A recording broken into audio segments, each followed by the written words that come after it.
अस्सलाम वालेकुम वरहमतुल्लाहि वबरकातुहू। नाज़रीन व हज़रात, मैं आपके साथ आपका मेज़बान अब्दुल वाजिद और आप देख रहे हैं तस्नीम टीवी। चलिए नाज़रीन, रुख करते हैं आज के बुलेटिन की तरफ। कौमी दारुल हुकूमत दिल्ली के जंतर मंतर पर आज नफरत छोड़ो आइन बचाओ तहरीक के बैनर तले एहतजाजी मुजाहरे का इनेकाद किया गया, जिसमें मुख्तलिफ तंजीमों की जानिब से लोगों ने शिरकत की। मीडिया से बात करते हुए मारूफ समाजी कारकुन शबनम हाशमी ने बताया कि मौजूदा हुकूमत में आइन खतरे में है। उनका कहना था कि जब से मोदी हुकूमत इक़्तिदार में आई है तब से ही इस मुल्क के आइन पर मुसलसल हमले किए जा रहे हैं। उन्होंने कहा कि अब तो खुले आम ये कहा जा रहा है कि हम इस जमहूरी मुल्क का नया आइन लिखेंगे।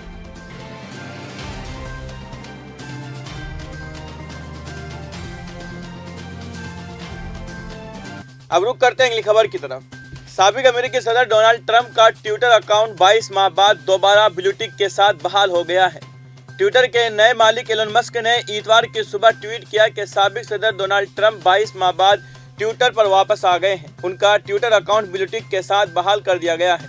चंद रोज कबल मिस्टर मस्क ने ट्विटर पर एक सर्वे के जरिए लोगों से पूछा कि क्या सोशल मीडिया पर मिस्टर डोनाल्ड ट्रंप का अकाउंट बहाल किया जा सकता है। सर्वे में ज्यादातर लोगों का जवाब हाँ में था। वाज़ेह रहे कि ट्विटर के नए मालिक एलन मस्क ने सारिफीन से वोटिंग के जरिए सवाल पूछा कि क्या साबिक सदर डोनाल्ड ट्रंप का ट्विटर अकाउंट बहाल किया जाए या नहीं। अरब पति एलन मस्क ने इससे कबल कहा था कि साबिक सदर डोनाल्ड ट्रंप के ट्विटर अकाउंट की बहाली के हवाले से अभी कोई फैसला नहीं किया गया है। ताहम एलन मस्क ने 19 नवंबर को ट्विटर पर एक पोल शेयर किया, जिसमें सारिफीन से कहा गया कि पोल में शिरकत करके साबिक अमेरिकी सदर डोनाल्ड ट्रंप के अकाउंट को दोबारा चलाने के मुतालिक वोट दे। एलन मस्क ने सवाल पोस्ट करते हुए सारिफीन को हाँ या नहीं का ऑप्शन दिया था, जिसमें अधिकतर सारिफीन ने हाँ किया।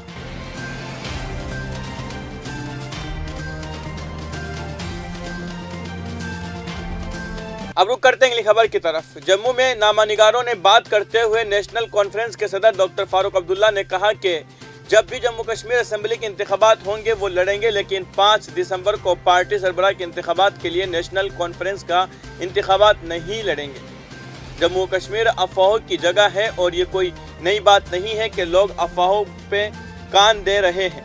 उन्होंने कहा कि मैंने सियासत से किनारा कशी इख्तियार नहीं की, बल्कि मैं सियासी मैदान में रहूंगा। जब भी जम्मू कश्मीर में असेंबली इंतखाबात होंगे मैं यकीनी तौर पर लड़ूंगा। पार्टी सरबराह के इंतखाबात के लिए एनसी का इंतखाबात नहीं लड़ूंगा।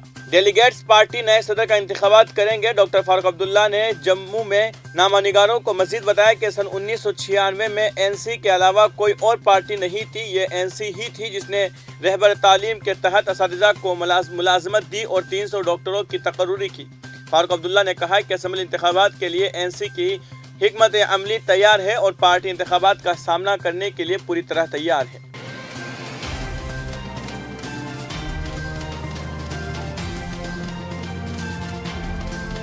अब रुख करते हैं अगली खबर की तरफ। मनी लॉन्ड्रिंग केस में जेल में बंद आम आदमी पार्टी के रहनुमा सत्येंद्र जैन का जेल में मसाज करवाते हुए एक वीडियो सोशल मीडिया पर वायरल हो रहा है। बीजेपी के तर्जुमान शहजाद पूनावाला ने हफ्ता को इस वीडियो को आम किया है। इससे पहले 14 नवंबर को दिल्ली हुकूमत के चीफ सेक्रेटरी नरेश कुमार ने जेल में अपने असर व रसूख के इस्तेमाल के इल्जामात की तहकीकात के बाद जेल नंबर 7 के सुप्रिटेंडेंट अजीत कुमार को फौरी असर से मुअत्तल करने का हुक्म जारी किया। इस सिलसिले में ईडी ने गुज़िश्ता माह अदालत से शिकायत की थी कि सत्येंद्र जैन जेल में रहते हुए भी अपने असर व रसूख का गलत इस्तेमाल कर रहे हैं और वो जेल के कवानीन की खिलाफ वर्जी करते हुए सहूलियत से लुत्फ अंदाज हो रहे हैं। बीजेपी के कौमी तर्जुमान शहजाद पूनावाला ने वीडियो जारी किया और दिल्ली के वज़ीर आला अरविंद केजरीवाल पर बराह रास्त कई सवाल उठाए हैं। उन्होंने कहा है कि सजा होने के बजाय तिहाड़ में बंद सत्येंद्र जैन केजरीवाल की वजह से मजे ले रहे हैं। सत्येंद्र जैन को गुज़िश्ता 5 माह से जमानत नहीं मिल रही है। उनकी दरख्वास्त जमानत मुसलसल मुस्तरद की जा रही है। उसके बावजूद वज़ीर आला अरविंद केजरीवाल ने उन्हें अभी तक वज़ीर बना रखा है।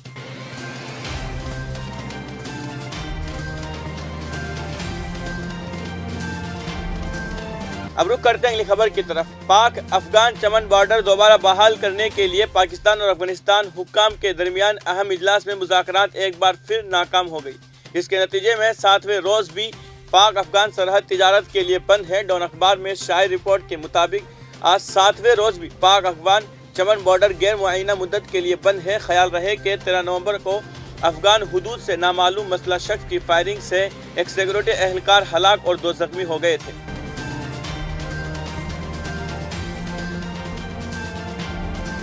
اب رخ کرتے ہیں اگلی خبر کی طرف۔ شام میں ہفتے کے روز اسرائیلی فضائی حملے میں 4 شامی فوجی ہلاک اور 1 دیگر زخمی ہو گیا۔ شام کے وزارت دفاع نے یہ اطلاع دی۔ میڈیا رپورٹس کے مطابق اسرائیلی فضائیہ نے بنیاس شہر کے نزدیک بحیرہ روم سے مقامی وقت کے مطابق شام 6:30 بجے ملک کے وسط اور ساحل پر شامی فوج کے ٹھکانوں پر فضائی حملے کیے۔ حملے میں 4 فوجی اور 1 دیگر زخمی ہو گئے اور کچھ املاک کو بھی نقصان پہنچا ہے۔ تو فی الحال کی خبروں میں اتنا ہی۔ ملک اور غیر ملک کی تمام بڑی خبریں جاننے کے لیے دیکھتے رہیے تسنیم ٹی وی۔ آپ کے میزبان عبدالواجد کے ساتھ اللہ حافظ۔